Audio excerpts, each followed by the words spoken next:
Hello दोस्तों, कैसे आप सब। उम्मीद करता हूँ खैरियत से होंगे। मैं एम अली आप सभी का Hyderi study point YouTube channel पे खैर मकदम करता हूँ। जम्मू कश्मीर सेट जो कि अभी हाल ही में हुआ है, उसमें पूछे गए उर्दू के अहम सवालात को आज के अपने इस वीडियो में हम लोग डिस्कस करेंगे। ये सवालात यूजीसी नेट के लेवल के हैं। तो चलिए मैं आपको सवालात दिखाता हूँ कैसे कैसे सवाल पूछे गए थे। पहला सवाल जो आपसे पूछा गया था उसमें ये है कि दर्ज झेल तहरीकात की ज़मानी एतबार से सही तरतीब आपको बताना है। तो सबसे पहले कौन सी तहरीक चली, तो इस्लाह ज़बान की तहरीक सबसे पुरानी है।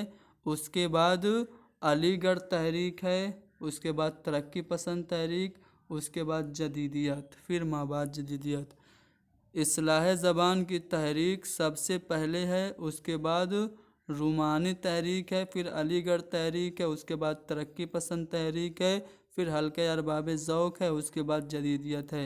अगर इस लिहाज से देखें तो आपका जो सी वाला ऑप्शन है वो सही होगा। अगला सवाल कि मास्टर रामचंद्र का ताल्लुक़ किस इदारे से था।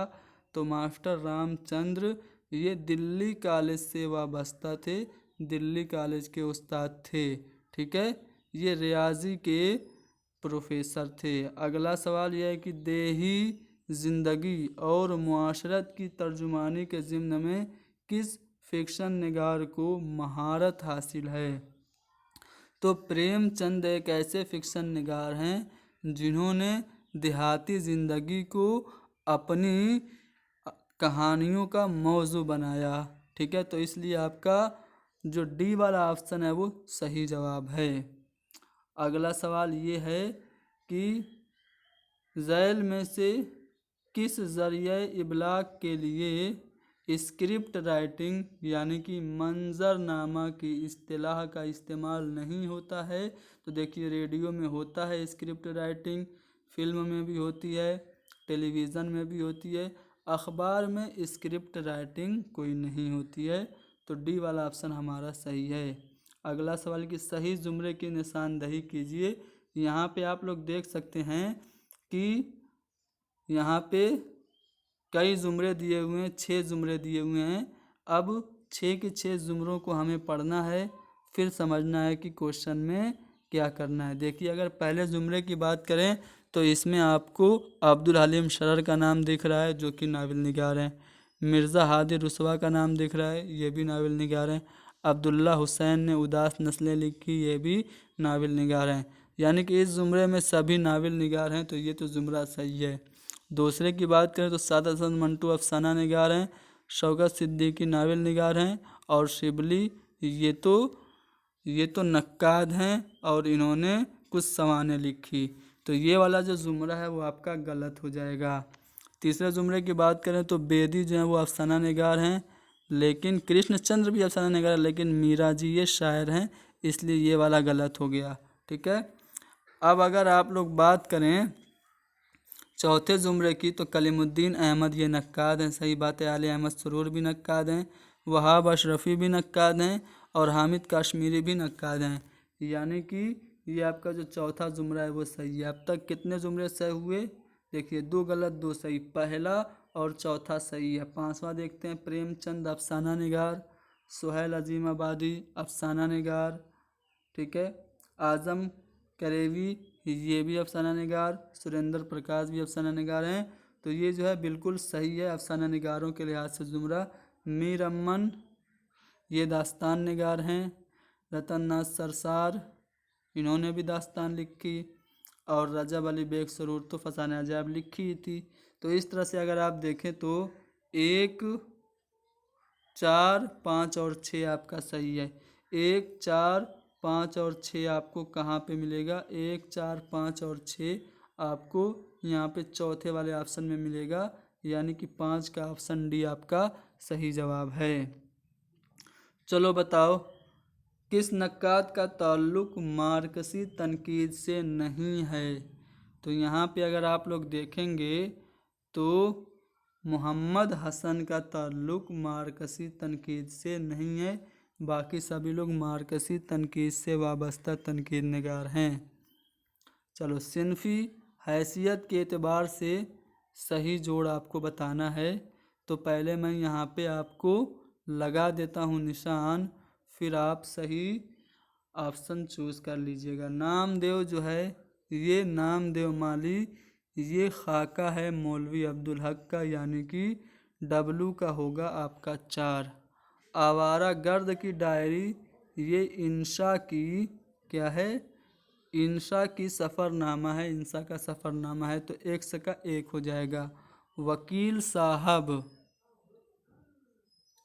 ठीक है, ये आवारा गर्द की डायरी इंसा का सफ़रनामा है, तो यहाँ होगा। ठीक है, इंसा का सफ़रनामा। वकील साहब ये रशीद अहमद सिद्दीकी का इंशाइया है, तो वाई का आपका 1 होगा। और ख्वाब बाकी हैं आले अहमद सरूर की खुद नविश्त है, तो जेड का होगा आपका 2। तो डब्लू का 4, डब्लू का 4 आपको कहाँ पे दिख रहा है? डब्लू का 4 आपको सी वाले ऑप्शन में दिख रहा है और बी वाले ऑप्शन में दिख रहा है। एक्स का क्या होगा? एक्स यानी कि आवारा गर्द की डायरी सफ़रनामा है, तो एक्स का 3 यहाँ पे है और यहाँ पे है। देखिए ये ए और डी तो कट गए, बाकी 2 में ही आपको गौर व फिक्र करना है। वकील साहब क्या है? इंसाइया, यानी कि वाई का 1 होगा, यहाँ पे वाई का 2 है, तो ये कट गया, वाई का 1 यहाँ पे है। जेड ख्वाब बाकी हैं खुद नवीस, यानी कि जेड का 2 होगा, तो जेड का 2 इसमें है, यानी कि आपका जो सी वाला ऑप्शन है ना, वो सही जवाब है। चलिए बताइए कौन सा किरदार ड्रामा ज़हाक का है? मोहम्मद हसन का ड्रामा है ज़हाक, इसका किरदार है फरीदूं। ठीक है, फरीदूं ये किरदार ज़हाक ड्रामा का है, तो पहला वाला ऑप्शन सही है। गुलफाम ये किस ड्रामे का मरकज़ी किरदार है? तो गुलफाम जो है ये अमानत लखनवी के इंद्र सभा का मरकज़ी किरदार है, सी वाला ऑप्शन सही है। अगला सवाल क्या है? अगला सवाल यहाँ पे एक इबारत दी गई है और बताना है कि ये बागो बहार के किस दुर्वेश के किस्से से ली गई है। इबारत को पढ़ते हैं। इमाम जामिन का रुपया मेरे बाजू पर बांधा, दही का टीका माथे पे लगा कर आंसू पीकर बोली, सिधारो तुम्हें खुदा को सौंपा, पीठ दिखाए जाते हो इसी तरह अपना मुंह दिखाइयो, मैंने फातिहा खैर पढ़कर तुम्हारा भी अल्लाह हाफिज है, मैंने कबूल किया, वहाँ से निकलकर घोड़े पर सवार हुआ। ये जो इबारत है ये बागो बहार के किस दुर्वेश के किस्से में माखूज है? तो अगर आप लोगों ने बागो बहार पढ़ी होगी, खुलासा भी पढ़ा होगा, तो जो पहला दुर्वेश का किस्सा है उसमें भाई बहन की मोहब्बत का जिक्र दिखाया गया है। ठीक है, तुम मेरे मुए माँ बाप की निशानी हो।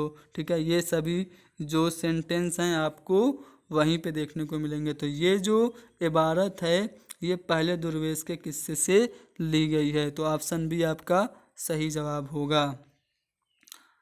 चलिए बताइए किस नावल निगार की शनाख्त तारीख़ी नावल निगार के तौर पर होती है? तारीख़ी नावल निगार के लिए कौन मशहूर है? तो अब्दुल हलीम शरर, जिन्होंने फिरदौस बरी लिखी, मुल्कुल अज़ीज़ वर्जीनिया लिखी, गुज़िस्ता लखनऊ लिखी, ये इन्होंने ज़्यादातर जो नावल लिखी वो तारीख़ी नावल हैं, इसलिए हम कह सकते हैं कि अब्दुल हलीम शरर तारीख़ी नावल निगार हैं। अच्छा, चोटें ये किसका अफसानवी मजमुआ है? तो जो चोटें हैं ये इस्मत चुगताई का अफसानवी मजमुआ है। चोटें इस्मत चुगताई का अफसानवी मजमुआ है।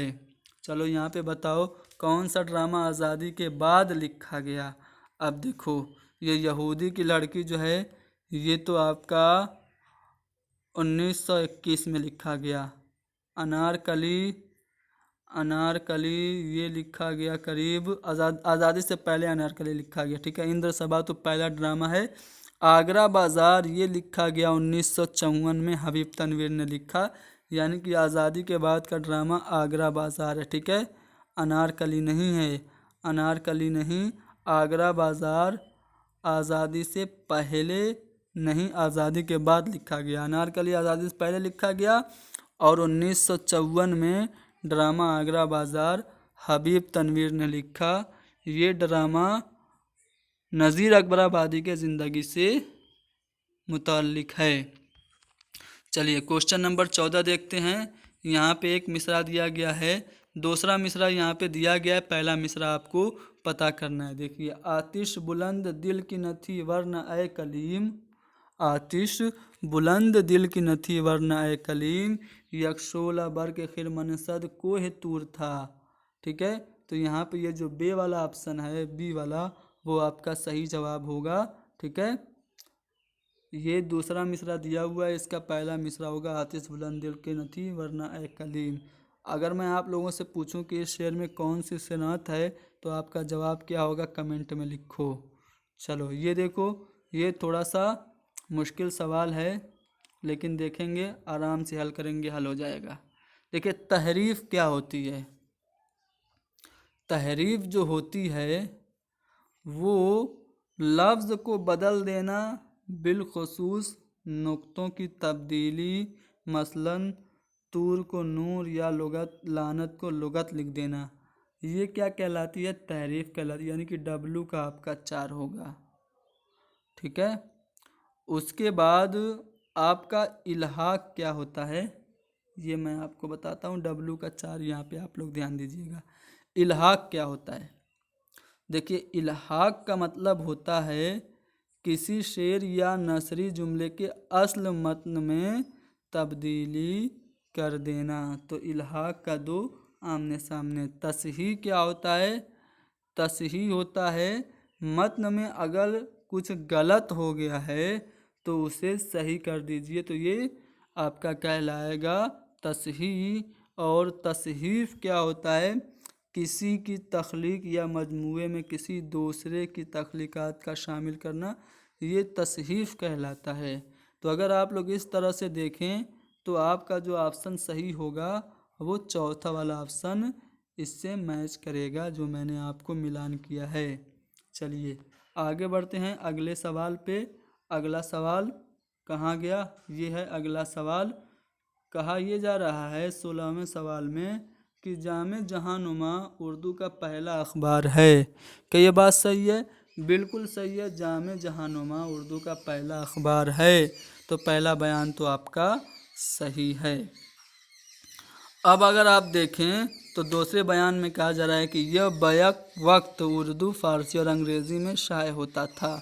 तो क्या ये बात भी सही है? देखिए, जब जामे जहानुमा शाये होना शुरू हुआ तो इसके जो रीडर थे उनकी तादाद कम थी, इसलिए इसको फ़ारसी में भी शाये किया जाने लगा कुछ दिनों के बाद। ये जो जामे जहानुमा अखबार था ये अंग्रेज़ी से ट्रांसलेट होके उर्दू में छपता था। ठीक है, इसकी ज़्यादातर खबरें अंग्रेज़ी से ट्रांसलेट होकर उर्दू में छपती थी, इसलिए हम ये नहीं कह सकते कि अंग्रेज़ी में शाये होता था। अंग्रेज़ी में डायरेक्ट ये शाये नहीं होता था, तो फ़ारसी में तो निकलता था, अंग्रेज़ी में नहीं निकलता था, इसलिए दूसरा वाला बयान आपका गलत हो गया। तो बयान एक सही है लेकिन बयान दो गलत है। तीसरा वाला ऑप्शन हमारा जवाब होगा। चलिए, यहाँ पे नाविल और उसके किरदार दिए गए हैं, इसको भी आपको मैच करना है। चलो बताओ, राजा नौशाह और शामी ये किस नाविल के किरदार हैं? तो राजा नौशाह और शामी ये तीनों जो किरदार हैं वो शौकत सिद्दीकी के बहुत ही मशहूर नाविल खुदा की बस्ती के हैं। तो डब्लू का 3 होगा। डब्लू का 3 किस में है? डब्लू का 4 इसमें ये कट गया, डब्लू का 4 इसमें भी ये भी कट गया। ठीक है, डब्लू का 2 इसमें ये भी कट गया। ऑटोमेटिक आपको जवाब मिल गया, बस आपने एक मिलाया आपको जवाब मिल गया, पहला वाला है।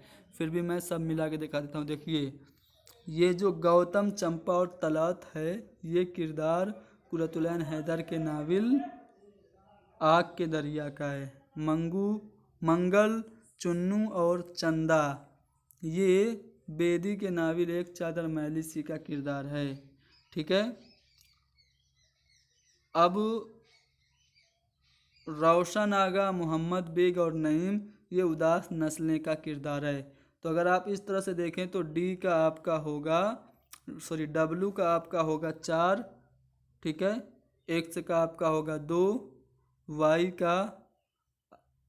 का 4 होगा और जेड का 1 होगा। यानी कि आपका यहाँ पे पहला वाला ऑप्शन सही है, बाकी गलत है। पहला वाला ऑप्शन आपका करेक्ट होगा।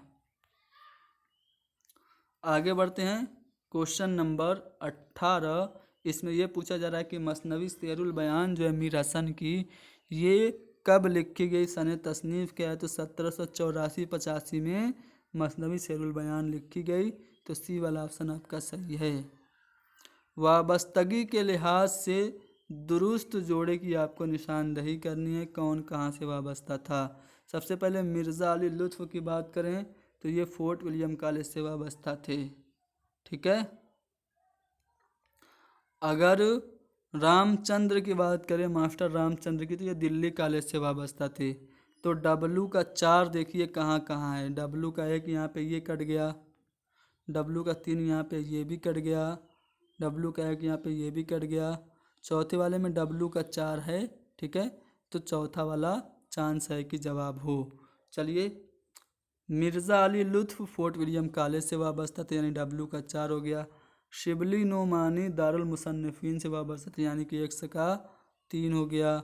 मास्टर रामचंद्र का ताल्लुक दिल्ली कॉलेज से था, यानी कि वाई का 2 हो गया। और मौलवी अब्दुल हक का ताल्लुक दारुत तर्जुमा उस्मानिया से था, यानी कि जेड का 1 हो गया। तो इस तरह से अगर आप मिलाएंगे तो आपका चौथा वाला ऑप्शन सही आएगा। यहाँ पे 2 बयानात दिए गए हैं, दोनों को पढ़ना है और सही ऑप्शन को फाइंड आउट करना है, ठीक है। दावा और दलील दी गई है। दावा यह है कि आगा हश्र काश्मीरी को उर्दू का शेक्सपियर कहा जाता है, दावा बिल्कुल सही है। दलील ये दी जाती है कि उन्होंने शेक्सपियर के कई ड्रामों को उर्दू में मुंतकिल किया, सही बात है। बहुत सारे ड्रामों को उर्दू में मुंतकिल किया है, अंग्रेज़ी के ड्रामों को आगा हश्र काश्मीरी ने। तो यहाँ पे दलील भी सही है, तो दावा और दलील दोनों सही है, यानी कि आपका ए वाला ऑप्शन सही जवाब होगा। अगला सवाल ये रहा आपके सामने। इसमें ये पूछा जा रहा है कि धनपत राय के नाम से अपनी अदबी ज़िंदगी का आगाज़ किसने किया। तो धनपत राय मुंशी प्रेमचंद का असली नाम था। पहले प्रेमचंद के नाम से लिखते थे, फिर इन्होंने पहले नवाब राय के नाम से लिखते थे, फिर इन्होंने प्रेमचंद कलमी नाम रख लिया, असला नाम धनपत राय था। दास्तान की वो खसूसियत जो इसे नावल से अलग करती है, इसके माँ फ़ौकुल फितरत अनासिर हैं। दास्तान में माँ फ़ौकुल फितरत अनासिर होते हैं, नावल में नहीं होते हैं, और यही खसूसियत दास्तान को नावल से अलग करती है। 2 बयानात दिए गए हैं, आपको बताना है कि दावा सही है या दलील सही है, दोनों सही है। दावा ये कि हाली ने सिनफ़ गज़ल पर सबसे ज़्यादा एतराज़ किया, सही बात है। हाली कह रहे हैं कि गज़ल बेवक्त की रागनी है। हाली के मुताबिक ओफूनत में संडास से भी बदतर है गज़ल। तो ये तो दावा तो बिल्कुल सही है। दलील ये है कि क्योंकि वह मशरक़ी तहज़ीब के परवरदा थे, तो ये दलील गलत है, ठीक है। तो यहाँ पे दावा सही है, दलील गलत है। दावा सही है लेकिन दलील गलत है, पहले वाले ऑप्शन में दिया है, यानी कि यही आपका जवाब होगा। चलिए, सिनफ़ी एतबार से सही ज़ुमरे की आपको निशानदेही करनी है। चलिए, सबरस क्या है? दास्तान है, सही बात है, सबरस दास्तान है। जो सही होगा मैं उसको ऐसे बॉक्स में कर दूंगा। करबल कथा क्या है? ये भी दास्तान है, तो ये करबल कथा दास्तान है, मरसिया लिखा है। करबल कथा का टॉपिक वाक़यात करबला ज़रूर है, लेकिन ये मरसिया नहीं है। रानी केतकी की कहानी इंशाअल्लाह खां इंशा की दास्तान है। बागो बार क्या नाविल है? नहीं, ये तो दास्तान है। इंद्र सभा ड्रामा है अमानत लखनवी का, ठीक है। फिरदौसे बरी, ये क्या है? फिरदौसे बरी अब्दुल हलीम शरर का नाविल है। तो यहाँ पे सिनफ़ी एतबार से सही ज़ुमरे 1, 3 और 4 होगा। 1, 3 और 4, 1, 3 और 5 होगा, ठीक है। 4 नहीं 5 होगा। ये 5 है ना, जिसको तीसरे वाले को गोला अरे वो बॉक्स में किए हैं, हाँ ये 5 है। तो 1, 3 और 5 आपका यहाँ पे पहले वाले ऑप्शन में होगा, जो कि आपका जवाब हो जाएगा। दाना व दाम, ये किसका पहला अफसानवी मजमुआ है? तो बेदी का पहला अफसानवी मजमुआ दाना व दाम है। किसका ताल्लुक रूमानी तहरीक से है? तो सज्जाद हैदर यलदरम का ताल्लुक रूमानी तहरीक से है। पहला वाला ऑप्शन हमारा जवाब होगा। अगला सवाल कि कालम निगारी का ताल्लुक झैल में से किस ज़राए इबलाग से है? तो कॉलम निगारी कहाँ पे होती है? अखबार में होती है। तो पहला वाला ऑप्शन आपका सही होगा।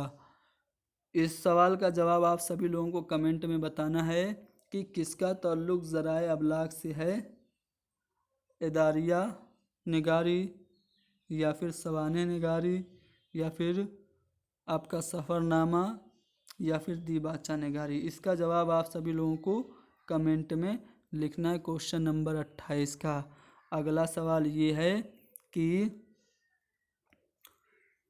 बयान पहला है, दो बयान में से जो सही है उसे आपको पहचानना है।